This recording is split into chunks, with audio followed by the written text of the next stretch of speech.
చేయకుండా మనం వాక్య ధ్యానంలోకి వెళ్దాం. చూడండి, అపొస్తలుడైన పౌలు ఎఫెసీయులకు రాసిన పత్రిక 6వ అధ్యాయము 1 నుంచి. పిల్లలారా, ప్రభువునందు మీ తల్లిదండ్రులకు విధేయులయుండుడు, ఇది ధర్మమే. మీకు మేలు కలిగినట్లు నీ తండ్రిని నీ తల్లిని సన్మానింపము, అప్పుడు నీవు భూమి మీద దీర్ఘాయుష్మంతుడు వరకు. ఇది వాగ్దానముతో కూడిన ఆజ్ఞలలో మొదటిది. తర్వాత దేవుని బిడ్డారా, ఈరోజు ప్రపంచ ఫాదర్స్ డే. అంటే తండ్రి యొక్క ప్రాధాన్యత, తండ్రి యొక్క ఔన్నత్యము, తండ్రి యొక్క ప్రేమ, తండ్రి యొక్క బాధ్యతను తెలియజేస్తూ ఉంటాం. చాలా కాలం క్రితము మే నెలలో ఒక సంఘములో మదర్స్ డే జరిపిస్తూ ఉన్నారు. మదర్స్ డే జరిపిస్తున్న ఆ సమయంలో దేవుని బిడ్డారా, మదర్స్ అంతా కూడా ఆ ఆరాధనలో ఉన్నారు, పేరెంట్స్ అంతా ఉన్నారు. మదర్స్ అంటే తల్లి యొక్క ప్రాధాన్యత, తల్లి ఎలాగా బిడ్డలను పెంచింది, ఎలాగ తల్లి బిడ్డల కోసం కష్టపడింది, తల్లి ప్రేమ, తల్లి పెంపకం, తల్లి గద్దెంపు, తల్లికి ఉన్న బాధ్యతలు, ఇవన్నీ మాట్లాడుతూ దైవ సేవకుడు ఆ రోజు వర్తమానాన్ని ముగించాడు. ఆ రోజు వర్తమానం అంతా కూడా తల్లిని గురించే మాట్లాడాడు. అంతా అయిన తర్వాత ఒక 5 సంవత్సరాల పాప పాస్టర్ గారి దగ్గరికి వచ్చి అన్న మాట ఏంటంటే, మీరు మదర్స్ డే జరిపించారు, మదర్ గురించి చెప్పారు, కానీ నాకు కొన్ని అర్థం కాలేదు, కొన్ని తెలియలేదు. ఒక్కసారి ఫాదర్స్ డే కూడా జరిపించండి అని చెప్పేసి ఆ పాప అడిగింది. అప్పుడు దైవ సేవకుడికి కొంచెం ఆసక్తి వచ్చి ఆయన ఎందుకు అని అంటే, ఆ పాప చెప్పిన మాట, మా తల్లిదండ్రులకు 5 బిడ్డలు, 5 బిడ్డల్లో మా చిన్న చెల్లి పుట్టినమ్మటే మా తల్లి చనిపోయింది. తమ్ముడు చెల్లికి అసలు తల్లి గురించి వాళ్ళకి తెలియదు, అవగాహన లేదు. పుట్టినమ్మటే చనిపోయింది. కానీ అప్పటి నుంచి అన్నీ మా తండ్రి అయ్యి మా 5 పెంచి పెద్ద చేసి ప్రయోజకులయ్యే వరకు ఆయన మా కోసం పడిన కష్టము వర్ణనాతీతం. అందుకనే మా నాన్న మా కోసం చేసిన త్యాగాలు, ఆయన మా కోసం పడిన కష్టాలు, మీరు ఇప్పటి వరకే అమ్మ గురించి చెప్పారు, కానీ మరి మా అమ్మ ఏం చేసిందో మాకు తెలియదు, కానీ నాన్న మాకు చేసింది తెలుసు అని చెప్పేసి ఆయన ఆ పాప మాట్లాడిందంట. అప్పుడు పాస్టర్ గారు అన్న మాట ఏంటంటే, అమ్మ నాకు ఇది జూన్ నెల 1వ తారీఖు ఆరాధనలో జరిగిన ఒక సంభాషణ. దైవ సేవకుడు అన్న మాట ఏంటంటే, అమ్మ నేను ఈ 2 వారాలు నేను కొంచెం బిజీగా ఉన్నాను, కొన్ని కార్యక్రమాలు ఉన్నాయి, నేను లోకల్గా ఉండటం లేదు, కానీ 3వ వారం నేను ఈ మందిరంలో, ఇదే మందిరంలో ఫాదర్స్ డే జరిపిస్తాను. ఆ ఫాదర్స్ డే ఎలా ఉండాలి అంటే, నీ తండ్రి గురించే కాదు, ప్రపంచంలో ఉన్న తండ్రులు అందరి గురించి ఆ ఆరాధన జరిగింది అని చెప్పేసి ఆ రోజు ఆ పాపతో ఆ దైవ సేవకుడు అన్నాడు. ఆయన పరిచర్యను చూసుకొని జూన్ 3వ ఆదివారము తండ్రుల దినోత్సవం, ఆ రోజున ఆయన తండ్రిని గురించి మాట్లాడుతూ వచ్చాడు. ఆ రోజే ఈ రోజు ప్రపంచ ఫాదర్స్ డే. దేవుని బిడ్డారా, నా మాటలు చాలా జాగ్రత్తగా గమనించండి. తండ్రి గురించి చెప్పాలి అంటే తల్లి కన్నా తక్కువ అనిపిస్తుంది. ఎందుకంటే బిడ్డలతో ఎక్కువ గడిపేది తల్లి, బిడ్డలని ఎక్కువగా దగ్గరగా ఉండేది తల్లి, బిడ్డలు ఎక్కువగా చూసేది తల్లిని. కానీ ఇప్పుడు దేవుని బిడ్డారా, తండ్రిని కొంచెం తక్కువగానే చూస్తారు. తండ్రితో బిడ్డలకు బాండింగ్ తక్కువగానే ఉంటుంది. అయితే తండ్రి బాధ్యత లేనోడా అని అంటే, అలాగని మనం ఎప్పుడు కూడా అనలేదు. తండ్రి బాధ్యత లేనోడా అంటే అది అనడానికి వీల్లేదు. తండ్రి కనబడడు, తండ్రి వేదిక మీదకి రాడు, తండ్రి ఎందులో కూడా ముందు ఉండటం, తండ్రి ఎప్పుడు కూడా వెనుకుంటాడు. దేవుని బిడ్డ చాలా జాగ్రత్తగా గమనించాలి. ఈ బిల్డింగ్ నిలబడింది, ఈ బిల్డింగ్ చక్కని కలర్ చేసాం, మంచి లైట్లు పెట్టాం, ఆరాధన జరిపించుకుంటున్నాం. కానీ ఈ బిల్డింగు ఈ పైన కనబడే గోడల మీద నిలబడలేదు. అది నిలబడింది అక్కడ. ఇది నిలబడటానికి లోపల పునాది ఉన్నది. పునాది కనబడదు, పైన యొక్క స్ట్రక్చర్ మాత్రమే కనబడింది. కానీ కనబడినది ఏంటి? పునాది. తండ్రి ఎలా ఉంటాడంటే పునాదిలాగా ఉంటాడు. ఒక కుటుంబానికి, తండ్రి కుటుంబానికి పునాదిలాగా ఉంటాడు. తండ్రి కుటుంబానికి వెన్నెముకలాగా ఉంటాడు. తండ్రి కుటుంబాన్ని వెనకుండి నడిపిస్తాడు. ఏ కుటుంబమైనా ఆర్థికంగా దెబ్బతిన్నా, బిడ్డలు ఎక్కడైనా కూడా పాపములోనికి వెళ్ళినా పూర్తి రెస్పాన్సిబిలిటీ తండ్రిని అడుగుతారు. చాలా జాగ్రత్తగా గమనించాలి. తల్లి పెంచింది, కానీ రెస్పాన్సిబిలిటీ, బాధ్యత ఎవరిది? తండ్రిదే బాధ్యత. తండ్రి బాధ్యత కలిగి ఉంటాడు. అందుకనే తండ్రి ఎప్పుడు కూడా ఎదర ఉండి కనబడాలని ఎప్పుడు కూడా ఇష్టపడతాం. తండ్రి వెనుకుంటాడు. ఆయన ప్రియ దేవుని బిడ్డలారా, భార్యను ముందు పెట్టుకొని భార్య బిడ్డలను చూస్తూ, వారి అభివృద్ధిని చూస్తూ, వారి ఆశీర్వాదాలు చూస్తూ, వారి ఎదుగుదలను చూస్తూ వారు ప్రయోజకులై ఉన్న విధానాన్ని చూసి సంతోషిస్తాడు. అందుకని ఎప్పుడు కూడా తండ్రి వెనక ఉంటాడు. ఇంటిని, బిడ్డలను క్షేమంగా ఉంచటం కోసం రాత్రి పగళ్ళు ఆయన కష్టపడుతూ ఉంటాడు. అలాగే దేవుని బిడ్డలను కనిపెడుతూ ఉంటారు. బిడ్డలు ఎలా ఎదుగుతున్నారో చూస్తూ ఉంటాడు. బిడ్డల కోసం ఈ రోజున తల్లి భోజనం వండి పెట్టొచ్చు, కానీ తండ్రి ఫీజులు కడతాడు, తల్లి ప్రార్థన చేస్తుంది, తండ్రి ఆస్తులు సంపాదిస్తాడు. తల్లి కనబడింది, తండ్రి వెనుకుంటాడు. దేవుని బిడ్డలారా, బైబిల్ ఏం చెప్పిందంటే పునాదులు చెడిపోతే నీతిమంతుడు ఏమి చేయగలరు. పునాది గట్టిగా ఉండాలి. దేవుని బిడ్డ, ఇంటికి తండ్రి ఒక మెయిన్ పిల్లర్ లాంటి వాడు. ఆ మెయిన్ పిల్లర్ కరెక్ట్ గా లేకపోతే దేవుని బిడ్డారా, కుటుంబ వ్యవస్థ మొత్తము చిన్న భిన్నమైపోతూ ఉంటది. ఈ రోజున ఇక్కడ చాలా మంది తండ్రులు ఉన్నారు. అందుని బట్టి నేను దేవుని స్తుతిస్తూ ఉన్నాను. కానీ దేవుని బిడ్డారా, మీరు బిడ్డలకు ఎలా ఉంటున్నారు?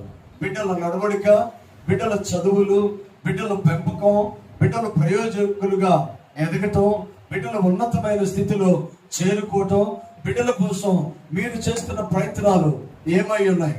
అందరూ బిడ్డలు కంటారు, అందరూ బిడ్డల్ని పెంచుతారు. కానీ దేవుని బిడ్డల పెంపకం ఒక ప్రత్యేకంగా ఉండాలి. ప్రార్థనతో ఉండాలి, దర్శనముతో ఉండాలి, విశ్వాసముతో ఉండాలి, మేలుతో ఉండాలి, దీవెనకరంగా ఉండాలి. దేవుని బిడ్డారా, ఒక తండ్రిగా సరైన బాధ్యత తీసుకున్న వ్యక్తిని బైబిల్లో మనం చూస్తే, ఏబు గ్రంథములో ఏబుని గురించిన చరిత్ర సరిపోద్దని మనం చెప్పొచ్చు. కారణం ఏంటంటే ఏబు చిన్న కుటుంబం ఏమీ కాదు.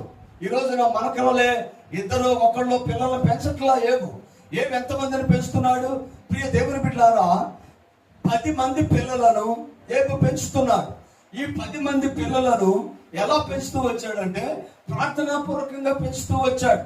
దేవుని బిడ్డలారా, తన బిడ్డలు ఎక్కడ పాపములోనికి వెళ్ళిపోతారో, తన బిడ్డలకు ఏ శాపం వస్తుందో, తన బిడ్డలకు ఏ నష్టం జరిగిందో, తన బిడ్డలకు ఎలాగా లోకంలో కలిసిపోతారో అని భయం వేసి దేవుని సన్నిధిలో ప్రతి ఉదయాన్నే లేచి, ప్రియ దేవుని బిడ్డలారా, సూర్యోదయమునకు ముందే ఆయన మందలోనికి వెళ్ళి 10 మంది బిడ్డలకు 10 గొర్రె పిల్లలను తీసుకొచ్చి బలులిచ్చి ఆరాధన చేసి దేవునికి అర్పించేవాడంట. 365 రోజులు ప్రతిరోజు ఆయన బలులు అర్పించేవాడు. ప్రియ దేవుని బిడ్డలారా, ఆయన ప్రార్థన ప్రయారిటీస్ ఎక్కువ కూడా బిడ్డల కోసం చేసేవాడు. ప్రతిరోజు ఉదయము బిడ్డల కోసం ప్రార్థన చేస్తూ వచ్చాడు. దేవుని బిడ్డ, నా మాటలు చాలా జాగ్రత్తగా గమనించండి. ఈ రోజున తండ్రులుగా మనం తీసుకోవాల్సిన బాధ్యత చాలా ప్రాముఖ్యమైనది, ఉన్నతమైనది, శ్రేష్టమైనది. అలాగే ఈ తండ్రుల దినోత్సవం రోజు మనము ఎప్పుడైతే బాధ్యత కలిగి ప్రభు సన్నిధిలో ఉంటామో, దేవుడు మన బిడ్డలను ప్రయోజకులుగా మార్చేవాడై ఉన్నాడు. దేవుని బిడ్డ, నా మాటలు చాలా జాగ్రత్తగా గమనించండి. నోవహు కుటుంబంలో 3 కుమారులు 3 కోడళ్ళు, వీళ్ళిద్దరు భార్య భర్తలు, మొత్తము 8 మంది ఆ ఇంట్లో నివాసం చేస్తూ ఉంటారు. కానీ ఇప్పుడు దేవుని బిడ్డలారా, ఆ ఇంట్లో ఉండగా నోవహు దాదాపుగా 120 సంవత్సరాలు ఈ లోకంలో ఆయన బ్రతికాడు. ఈ 120 సంవత్సరాలు ఆయన చేసిన పనిని, కుటుంబాన్ని కట్టుకున్నాడు, దేవుని రాజ్యాన్ని కట్టాడు, సువార్తను ప్రకటన చేశాడు, దేవుని చిత్తాన్ని నెరవేరుస్తూ వచ్చాడు. ఇవంతా ఎలా సాధ్యమైనవంటే మన తెలివితో, మన జ్ఞానముతో, మన సామర్థ్యముతో ఏది చేసినాను అది ఫలము కాదు గాని దేవుని యొక్క సామర్థ్యం, దేవుని యొక్క సన్నిధిలో నీవు పడుతున్న ప్రతి పనికి దేవుడు గొప్ప విజయాన్ని ఇచ్చేవాడయ్యా. బిడ్డల కోసం మనం ఎప్పుడు ప్రార్థన చేయాలి. ఆ తర్వాత బిడ్డల గురించి, బిడ్డలతో మనం దేవుని గురించి మాట్లాడాలి. అందుకనే ద్వితీయోపదేశకారులు అంటారు, మీ బిడ్డలకు మీరు వాక్యమును బాసికముల వలె కట్టి బయటికి పంపించండి. మనం చాలా సందర్భాల్లో మన పిల్లల్ని కాలేజీకి పంపిస్తాం, స్కూల్స్ పంపిస్తాం. వాక్యం ఏం చెప్తుందంటే, మీరు మీ బిడ్డలకు వాక్యమును బాసికముల వలె కట్టి పంపించండి, అంటే నొసటన కట్టి పంపించండి. ప్రియ దేవుని బిడ్డలారా, అది వాడికి కాపుదల ఉంటుంది. నొసట అనేది అభిషేకానికి గుర్తు. అది దేవుని స్థలము, దేవుని సన్నిధి ఉండే స్థలం అది. అందుకని ఇప్పుడు దేవుని బిడ్డారా, నొసటన దానిని కట్టి పంపించండి. ఏ మనుషుడైనా మొట్టమొదట చూసేది నొసటనే చూస్తాడు. దావీదు గొలియాతును కొట్టింది కూడా నొసట మీదే కొడతాడు. నొసట మీద కొట్టడం అనేది అభిషేకం మీద కొట్టడం, లేకపోతే ఆత్మీయమైన జీవితం మీద కొట్టడం. అందుకని ఇప్పుడు దేవుని బిడ్డారా, నొసటన వాక్యమును బాస్కము వలె కట్టి పంపించండి. ఆ తర్వాత ఇప్పుడు దేవుని బిడ్డారా, తర్వాత బిడ్డలు మీతో ఉన్నప్పుడు, మీతో వారు నడుస్తున్నప్పుడు, మీతో నిలబడుతున్నప్పుడు, మీతో పడుకున్నప్పుడు వారికి వాక్యముల గురించి మాట్లాడండి. దేవుని బిడ్డ, నా మాటలు చాలా జాగ్రత్తగా గమనించండి. నీ బిడ్డలు నీ జీవిత అనంతరం వారితో నీవు మాట్లాడిన మాట వారు చెప్పగలిగి ఉండాలి. నా తండ్రి బ్రతుకున్నప్పుడు, నా తండ్రి బ్రతుకున్నప్పుడు ప్రార్థన నేర్పించాడు. నా తండ్రి బ్రతుకున్నప్పుడు ఈ దేవుణ్ణి పరిచయం చేశాడు. నా తండ్రి బ్రతుకున్నప్పుడు నీతిని నేర్పించాడు. నా తండ్రి బ్రతుకున్నప్పుడు నేను ఎలా బ్రతకాలో నేర్పించాడు. దేవుని బిడ్డలారా, చాలా మంది బిడ్డల విషయంలో వాళ్ళు ఏం చేస్తారంటే, బిడ్డలకు కష్టం తెలియకూడదండి, బిడ్డలకు మేము ఏం చేసామో తెలియకూడదు, బిడ్డలు మేము ఎలా ఉంటున్నామో తెలియకుండా పెంచాలి అని చెప్పేసి వీళ్ళు కష్టపడుతూ బిడ్డలను సుఖంగా పెంచుతారు. దాని వలన ప్రియ దేవుని బిడ్డలారా, వాడు పెద్దవాడైన తర్వాత కష్టము తెలియకుండా పెరిగాడు గనక వాడు లోకమంతా ఇంతే అనుకొని లోకంలో కలిసిపోతాడు. కానీ ఒక మంచి తండ్రి చేయవలసింది ఏంటో తెలుసా? నీ మూలాలేంటి, నువ్వెక్కడి నుంచి వచ్చావు, ఎంత కష్టపడ్డావు, నువ్వెంత శ్రమ పడ్డావు, ఏం తిన్నావు, ఎలాగే నీవు జీవించావు, పూర్వకాలం ముందు మీరు ఎలాంటి ఇంట్లో ఉన్నారు, మీరు ఎలా పెరిగారు, మీ తండ్రి ఎలా పెంచాడు, మీ జీవితం ఏంటి అనేది మీ బిడ్డలకు తెలియజేయాలి. దేవుని బిడ్డలారా, నా మాటలు చాలా జాగ్రత్తగా గమనించాను. నాకు కొన్ని గుర్తులు మా ఇంట్లో నాకు కనబడతాము. కొన్ని సందర్భాల్లో నాన్నగారు చాలా రేరుగా, తక్కువగా కొన్ని అడపడదడప మాట్లాడేవాడు. నాతో ఎక్కువగా ఏం మాట్లాడలేదు. సుదీర్ఘంగా మాట్లాడే దానికి ఆయన ముందు నిలబడే ధైర్యం మాకెవరికి లేదు. ఏ రోజు కూడా మా నాన్నగారి ముఖంలోకి నేను సూటిగా చూడలేదు. ఆయన మాట్లాడితే తలంచుకోవడం, ఆయన ఎదురుగా వస్తున్నాడంటే పక్క నుంచి వెళ్ళిపోవడం, ఆయన ఇంట్లో ఉన్నాడంటే ఎక్కడో పక్కన ఉండటం, ఆయనకి కొంచెం డిస్టెన్స్ మెయింటైన్ చేసేవాడు. మ్యాక్సిమం ఆయనకు దూరంగానే ఉండేవాడు. ఎందుకంటే ఆయనంటే భయం మాకు. మమ్మల్ని మా అమ్మ ఎలా పెంచిందంటే, నాన్న వస్తాడు, నాన్న కొడతాడు, నాన్న చెప్తాడు, నాన్న ఊరుకోడు, నాన్న గద్దిస్తాడు, ఇలా చెప్పి మమ్మల్ని పెంచింది. అంటే నానంటే అంత భయము మాకుండేది. దేవుని బిడ్డారా, మా జీవితంలో కొన్ని సందర్భాలు ఆయన మాతో మాట్లాడాడు. జాగ్రత్తగా ఉండాలి, కష్టపడాలి. ఆయన దేవుని గురించి పెద్దగా తెలియదు, ప్రార్థన అనుభవం ఆయనకి లేదు. ఆయన చిన్నతనంలో ఆయన ఎన్నెన్ని కష్టాలు పడ్డాడు, కొన్ని విషయాలు ఆయన మాతో షేర్ చేసుకుంటూ వచ్చాడు. 6 సంతానంలో పెద్దక్క చనిపోయింది. 5 ఆ రోజుల్లో పెంచడం చాలా కష్టం. రోజంతా కష్టపడి ఆయన తీసుకొస్తే 2 రూపాయలు వచ్చాయంట. రోజు కష్టపడితే 2 రూపాయలు వచ్చాయి. రోజు కష్టపడితే 1000 నుంచి 1500 వస్తున్నాయి. కానీ ఆ రోజున రోజు కష్టపడితే 2 రూపాయలు వచ్చాయి. ఈ 2 రూపాయలతో వడ్లు తీసుకొచ్చి దంచి అట్టి పక్కకు పొట్టు తీసేసి మిగిలిన వాటిని వండి మాకు పెట్టేవాడు. దేవుని బిడ్డారా, చాలా జాగ్రత్తగా గమనించాలి. ఇవన్నీ ఆయన నాకు చెప్పలేదు. ఒకవేళ మీరు ఇలాంటి కష్టం పడుతున్నారేమో, మీ బిడ్డలకు తెలియలేమో, ఇలాంటి అనుభవాలు మీకు ఏమన్నా ఉన్నాయేమో, అది వాళ్ళకి తెలియాలి. కష్టం తెలియకుండా బిడ్డలు ఎప్పుడు కూడా పెంచకూడదండి. కష్టం తెలియకుండా బిడ్డలు పెంచడం వల్ల వాళ్ళు ప్రయోజకులు కాదు, లగ్జరీకి అలవాటు పడిపోతారు. డబ్బు ఎలా వస్తుందో తెలియదు, డబ్బు విలువ వాళ్ళకి తెలియదు. అందుకని ఇప్పుడు దేవుని బిడ్డలారా, బాధ్యతను ఎరిగి మీ బిడ్డలను మీరు ఎప్పుడైతే పెంచుతారో దేవుడు వారిని ఆశీర్వాదకరంగా మార్చేవాడు అయి ఉన్నాడు. సపర్లు కొడుతూ దేవుని స్తుతించారు. దేవుని బిడ్డలారా, ఆయన చెప్పిన వాటిల్లో ఇది. తర్వాత ఆర్థికంగా ఆయన ఎన్నో కష్టాలు పడ్డట్టుగా చెప్పారు, కానీ ఇవేవి కూడా మాకు తెలియకుండా పెంచాడు ఆయన. ఆ చిన్న వయసులో వాటన్నిటిని మాకు అర్థమైతే మేము ఎక్కడ నొచ్చుకుంటామో అని అవన్నీ తెలియకుండా పెంచాడు. కానీ తెలిసే వయసు వచ్చేపాటికి దాదాపుగా 12-13 సంవత్సరాల వయసు వచ్చేపాటికి ఇలా ఉండాలి, ఇలా కష్టపడాలి, ఇలాంటి జీవితం ఉంది, ఇలాగ మనం వచ్చాము, ఈ రోజున ఇలా నిలబడ్డామంటే అది దేవుని కృప ఉన్నది. మమ్మల్ని పెంచడానికి ఆయన కష్టపడిన విధానం మాకెంతో ఆశ్చర్యాన్ని కలిగించింది. దేవుని బిడ్డలారా, నా మాటలు చాలా జాగ్రత్తగా గమనించాలి. ఇది లోకానుసారంగా మా తండ్రి మా కోసం పెట్టిన ఎఫర్ట్, మా కోసం పెట్టిన ఆ యొక్క కష్టం, మా కోసం ఆయన నిలబడిన విధానం చూస్తే మాకు ఆశ్చర్యం వేస్తుంది. దేవుని బిడ్డలారా, లోకానుసారంగా ఉన్న మా తండ్రి మా కోసం ఎంత కష్టపడినట్లయితే మరి సమస్తమును సృజించిన యేసయ్య మన కోసం ఎలాంటి త్యాగం చేస్తూ వచ్చాడు. దేవుడు మనుషుని సృజించిన తర్వాత మనుషునికి ఏమి కావాలో చూసుకొని దేవుడు ఆ మనుషునికి కావలసినవి సృజించాల. దేవుడు మొట్టమొదట సృష్టిని చేసి ఆ తర్వాత అంటే మనిషికి ఏం కావాలో చేసి మనిషిని చేశాడు. అది దేవునికి ఉన్న గొప్ప కృప ఉన్నది. దేవుని బిడ్డలారా, విశ్వాసంతో మనం ఎప్పుడు కూడా నాకెవరు లేరు. చాలా మంది ఏమంటారంటే మాకెవరు లేరు అండి, మాకు సహాయం చేసేవాళ్ళు ఎవరు లేరు, మాకు తోడుగా వచ్చేవాళ్ళు ఎవరు లేరు, మేము పేదవాళ్ళం, మేము లేని వాళ్ళం, మేము దేనికోసం ట్రై చేస్తున్నాం. ఇది కాదు దేవుని బిడ్డ, ఇది కాదు. బైబిల్ ఏం చెప్పిందంటే మొట్టమొదట నా నీతిని, నా రాజ్యమును మొదట మీరు వెతకండి. ఈ రోజున మంచి తండ్రిగా ఆయన మన కోసం ఉన్న దేవుడైన ఆయన ఎంత గొప్పవాడు అంటే తప్పిపోయిన కుమారుడు. 2 కుమారులు ఇంట్లో ఉన్నారు. చిన్నవాడు తప్పిపోయాడు, లోకములోనికి వెళ్ళిపోయాడు, లోకమే సర్వం అనుకున్నాడు. లోకానుసారమైన జీవితాన్ని జీవిస్తూ ఎంతవరకు నష్టపడాలో అంతవరకు నష్టమైపోయాడు. తినుటకు ఆహారము లేక దేవుని బిడ్డలారా, పందులు పొట్టుని ఆశ్రయించవలసిన పరిస్థితిలోనికి వెళ్ళిపోతాడు.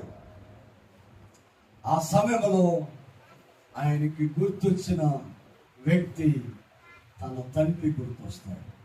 ఆ సమయంలోనైనా ఎవరు గుర్తొచ్చారు? తండ్రి గుర్తొచ్చాడు. ఆయన అన్నమాట, నా తండ్రి ఇంట అనేక మంది పనివారులు ఉన్నారు, వారు శ్రేష్టమైన ఉన్నతమైన స్థితిలో ఉన్నారు. ఈరోజు నేను ఒక ఇంట్లో పనివాడిగా ఉన్నాను, నాకు తినుటకు పొట్టు కూడా దొరకని పరిస్థితుల్లో నేను దిగజారిపోయాను. రియలైజ్ అయ్యాడు, ప్రార్థన చేసుకున్నాడు, ప్రభువా నేను మరలా నా ఇంటికి వెళ్తాను, పనివాడి స్థానాన్ని ఆశించి నా ఇంటికి నేను వెళతాను. అతడు ఎంతగా మారాడు అంటే కుమారత్వమును కోల్పోయాడు. కుమారుడిగా ఉండవలసిన స్థానాన్ని కోల్పోయి ఒక పనివాడి స్థానాన్ని కూడా ఆశించి అది దొరికిన చాలనుకొని తిరుగు ప్రయాణమై తండ్రి ఇంటి వైపు తన అడుగులను కొనసాగిస్తూ ఉన్నాడు. తండ్రి ప్రతిరోజు తన కుమారుని కోసం చూస్తూ ఉన్నారు. లోపడనోళ్ళని జనుల వైపు దినమెల్లా తన చేతులు చాసి ఉంచుతారు అంటాడు. చాలా సందర్భాల్లో జారిపోతాం, వెనకబడిపోతాం. భక్తిలో, ప్రార్థనలో, విశ్వాసములో, దేవుని వెంబడించే విషయంలో, పరిశుద్ధతలో జారిపోతూ ఉంటాం. ఏదో వాటికి ఆకర్షితులైపోతాం, ఎక్కడో చోట తప్పిపోతాం, మనకి తెలియకుండానే తప్పిపోతూ ఉంటాం. దేవుని బిడ్డ, ఆత్మీయమైన మధ్యమధ్యలోనికి వెళతాం, ప్రార్థన చేసినట్టే ఉంటాం, మంటుండదు, మందిరానికి వెళ్ళినట్టే ఉంటాం, నిర్జీవమైన స్థితిలోనికి వెళ్ళిపోతాం, ఆత్మీయంగానే ఉంటాం, ఆత్మీయతలో లోపించిపోతాం. ఏది తలపెట్టినాలో ఎదురొచ్చే పరిస్థితిలోనికి వెళ్ళిపోతాం. పలకరించేవారు ఉండరు, తోడు వచ్చేవారు ఉండరు, మాట సహాయము కూడా అందరి పరిస్థితిలోనికి నెట్టివేయబడతాం. దేవుని బిడ్డలారా, ఆ సమయంలో మనకు అనిపించేది ఏంటంటే, ఒక్క స్వరమైన నా పక్షాన నిలబడి మాట్లాడితే బాగుండు, ఒక్క వ్యక్తి అయినా నా దగ్గరకు వచ్చి నన్ను వెన్ను తట్టి ధైర్యం చెప్తే బాగుండు అని మనకి అనిపిస్తా ఉంటుంది. అలా అంత దూరాన్ని నా కుమారుని చూసి తండ్రి పరిగెత్తుకుని వెళ్ళి తన మెడ మీద పడి ముద్దు పెట్టుకొని హత్తుకొని తని కౌగిలించుకొని ఇంటికి తీసుకొని వచ్చి తన సహచరులను, తన పరివారులను, తన చుట్టుపక్కల వారులను, తనతో ఉన్న సమస్తమైన, ఇప్పుడు దేవుని బిడ్డలారా, అధికారమును ఉపయోగించానంటున్నమాట. ఇదిగో నా కుమారుడు తిరిగి వచ్చాడు, సాటింపేయించాడు, వదిలించండి.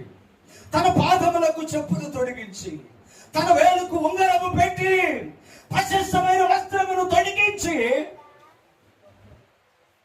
పనివాడి స్థానాన్ని ఆశ్రయించి ఇంటికి వచ్చిన ఆ కుమారుడికి మరలా తిరిగి కుమారత్వమును ఇవ్వగలిగిన వాడు నా యేసయ్య ఉన్నాడు.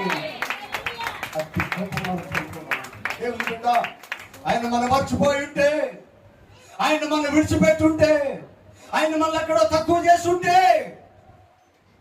ఈరోజు మనం ఏమైపోయి ఉంటాం. చిన్న బాబు వాళ్ళ అమ్మమ్మ గారి ఇంటికి వెళ్తూ వస్తూ ఉండేవాడు. వాడు చిన్నప్పటి నుంచి వాళ్ళ అమ్మ నాన్నతో వెళ్ళేవాడు. కొంచెం పెద్దవాడు అయ్యాడు. డాడీ ఎందుకు ఎప్పుడు మీరు రావటం, నేను వెళ్ళొస్తానని చెప్పేసి పైనెక్కి వెళ్తూ ఉన్నాడు. పైనెక్కి ముందు తండ్రి ఏం చెప్పాడంటే, నువ్వు వెళ్తున్నావు, నీకేదైనా భయం వేస్తే, నీకేదైనా ప్రమాదం వస్తే, ఇదిగో ఈ పేపర్ నీ జేబులో పెట్టుకో, దాన్ని చదువుకో అని చెప్పేసి ఒక పేపర్ రాసి జేబులో పెట్టి టికెట్ కొని ట్రైన్ ఎక్కిచ్చి పంపించేశాడు. ట్రైన్ వెళ్తుంది, చాలా ఫాస్ట్గా వెళ్తుంది, ధైర్యంగా కూర్చున్నాడు. అది ఊరు దాటింది, అరణ్యంలోనికి వెళుతుంది, నిర్జీవమైన ప్రాంతంలోకి వెళుతుంది. అక్కడ మెల్లగా ఒక వ్యక్తి పక్కన వచ్చి కూర్చున్నాడు. ఎవరు నువ్వు అన్నాడు. సమాధానం లేదు. మరొక వ్యక్తి వచ్చి పక్కన కూర్చొని, అన్న ఇదే ట్రైన్లో ఒక పిల్లోడు ఎలాగే వెళ్తుంటే చంపేశారు తెలుసా నీగా అన్న. అప్పుడు వెంటనే భయం వేసింది, కానీ గుర్తొచ్చింది. మా నాన్న ఏమన్నాడు, నీకు భయం వేసినప్పుడు నీ జేబులో ఉన్న పేపర్ నుంచి చదువుకోవాలి. మెల్లగా అటు తిరిగి తన జేబులో ఆ పేపర్ తీసి చదువుకున్నాడు. బాబు, నీ పక్క కంపార్ట్మెంట్లోనే నేను ఉన్నాను, నువ్వు ఒంటరిగా లేవు, నీతో పాటు ఉంటావు. కొన్నిసార్లు మనల్ని ధైర్యపరచుకోవడం కోసం ఒంటరిగా ఉంచుతాడు దేవుడు. కొన్ని శ్రమల అనుభవంలో నుంచి నడిపిస్తాడు. ఎప్పుడూ భయపడకూడదు. ఆయన మనతో ఉన్నవాడు. ఒకరి తల్లి వారిని ఆదరించినట్లుగా ఆయన నిన్ను ఆదరించే దేవుడై ఉన్నాడు. నిన్ను విడిచిపెట్టలేదు కనుకనే ఈ రోజుకు కూడా సజీవుల లెక్కలో నిన్ను నిలబెట్టాడు. శరీర సంబంధమైన తండ్రి పక్క భోగిలో ఉంటే నిన్ను సృజించిన యేసయ్య నాకు ఎలా ఉందంటే 1000 ఏనుగులు పరవచ్చినట్టుగా ఉంది. నేను ఒంటరిని కాదు అని బిగ్గరగా సపోర్ట్ కొట్టిన దేవుడికి, నేను ఒంటరిని కాను, నన్ను సృజించిన నా యేసయ్య గాఢాంధకారపు లోయలలో నేను వెళ్ళవలసి వచ్చినాను. ఆయన నాకు తోడుగా ఉంటాడు. ఆయన దుడ్డు కర్రయ్యు, ఆయన దండమును నన్ను ఆదరించును. శత్రువుని చూసి భయపడేది లోకం అండి. శత్రువుని ఎదురాడేది నిలబడేది యేసయ్య. ఆమేన్.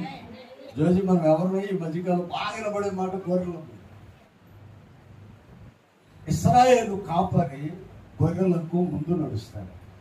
ఒకవేళ మనం గొర్రెలమే అయితే ఖచ్చితంగా మన ముందు యేసయ్య ఉండి తేలుతాడు.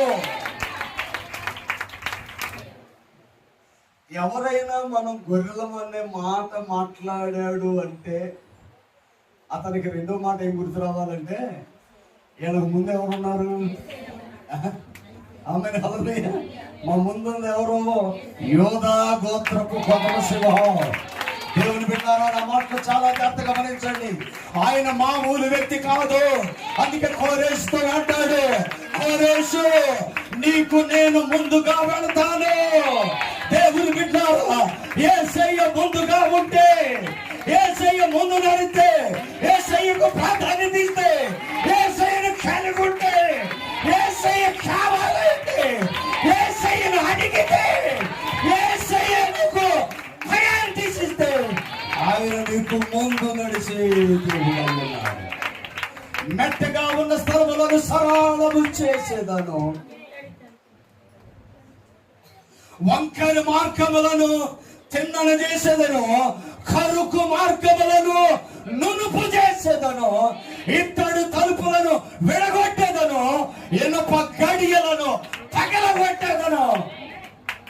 మా ముందున్నవాడు సేనలకు అధిపతి అయిన యెహోవా మా ముందుంది.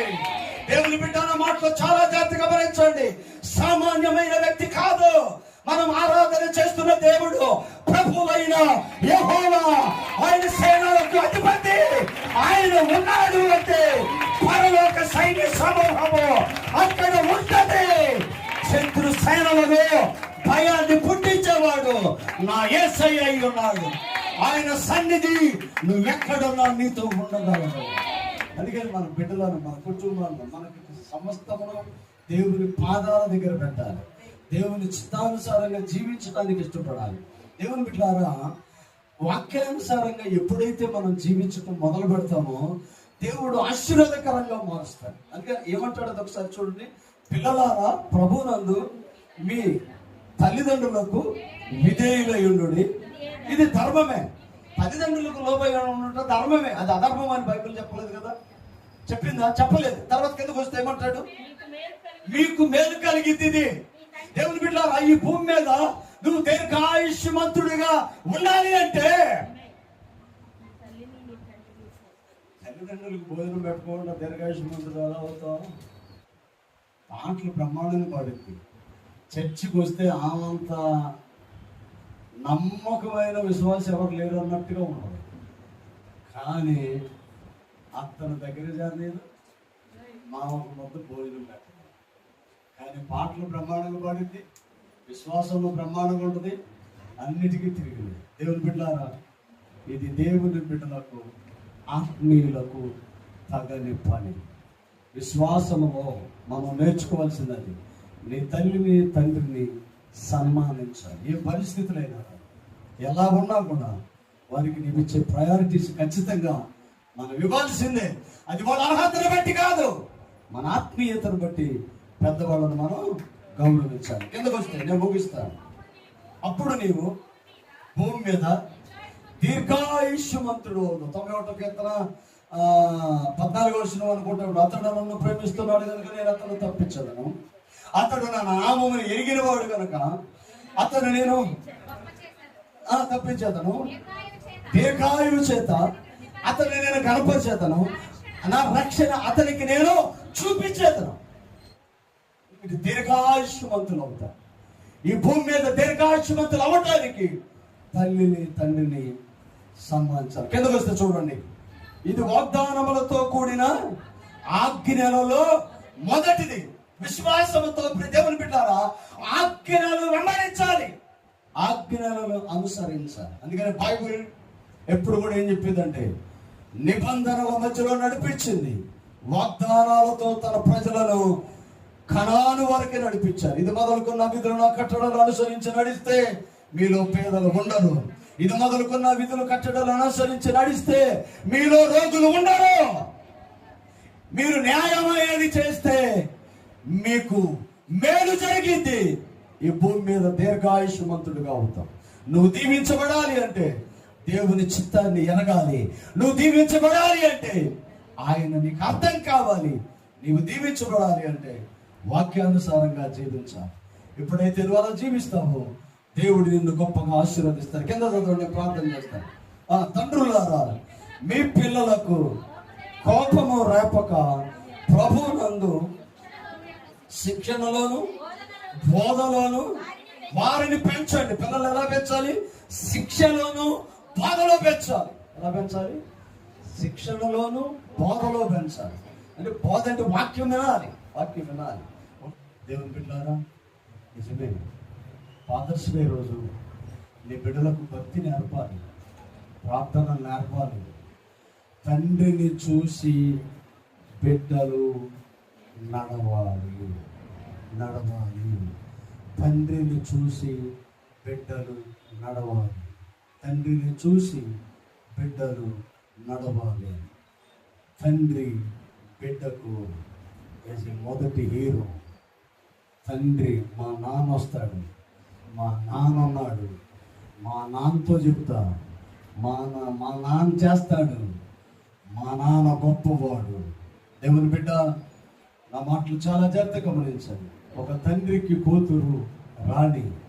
ఎందుకు రాణిలా పెంచుతాడంటే వెళ్ళిన అత్తగారింట్లో తనకేమైనా శ్రమ కలిగితే నా తండ్రి నన్ను రాణిలాగా చూస్తాడు అని, ఎలాంటి బల మరణాలకు గురి కాకుండా తండ్రి ఇంటికి చేరటానికి ఒక మార్గాన్ని దేవుడు ఉంచాడు.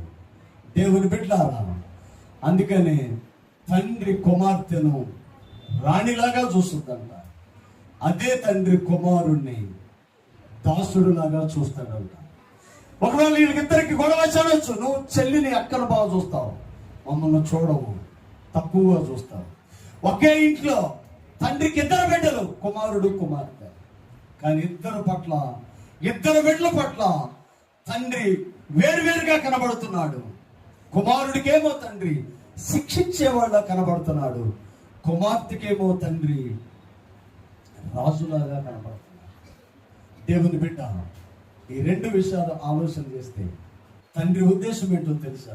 ఎక్కడైనా అత్తగారింట్లో శ్రమ కలిగితే అమ్మ నిన్ను నేను రాణిలా చూసుకుంటాను అని చెప్పటానికి తండ్రి ఇంట్లో కుమార్తె రాణిలాగా పెరిగింది. నేను లేకపోయినను నువ్వు సమాజంలో రాజులాగా బ్రతకాలి.